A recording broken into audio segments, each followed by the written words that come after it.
I hate low blood sugars. A low blood sugar for me feels like when I'm at the bottom of a well and I'm just shouting up from it and no one can hear me and I feel like my voice never quite carries to the top, but I'm convinced there's someone standing at the top with like a package of Skittles or something. I just want them to toss them down.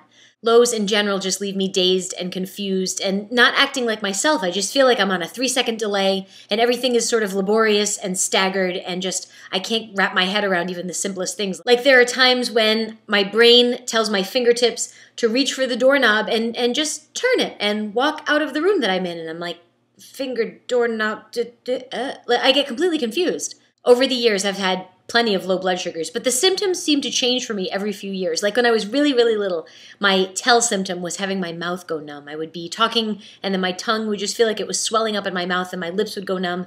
As the years have gone by, my low symptoms have changed. For a while when I was in college, I would completely lose my ability to hear. It was like my ears sort of stopped working so that my body could focus on keeping sugar in more important parts of my body. I don't know, this is a terrible theory, but just go with me. I just couldn't hear. But recently, my symptoms have been nothing at all. Like I'll hit blood sugars in the 60s, 50s, 40s, 30s, sometimes the 20s, and I'm not feeling any of those symptoms, which is why for me a CGM is so important, but also why it's really hard for me not to panic when I look at the meter and I see a number that's completely not what I'm expecting. So if I think I'm like in the hundreds and I look and I see them in the 40s, not only does that confusion kind of set in almost instantaneously, but so does that panic. And with that panic comes the desire to really overtreat the low.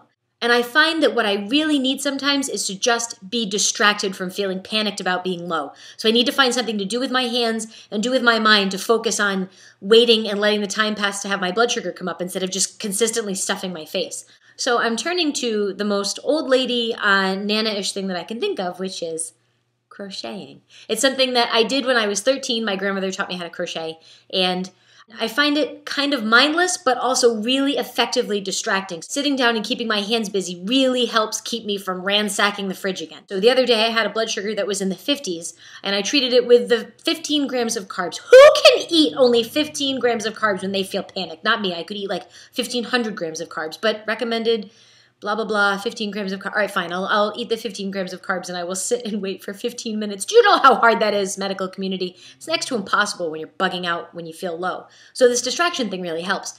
I'll sit and I will get my hands on the yarn and do the mundane, like, thing with the crochet hook. And after a couple of minutes, I start to feel better. And then, I can look at my fancy scarf that's made. Once, I think I need a few more lows to finish this one. But what I hold is hopefully an attempt to not have as many highs as a result of having really nasty lows. So this scarf is the product of hypoglycemia and an attempt at willpower. So thank you, yarn, for being a part of my diabetes toolbox that I never would have suspected, ever. At least not until I turned like 85 or something.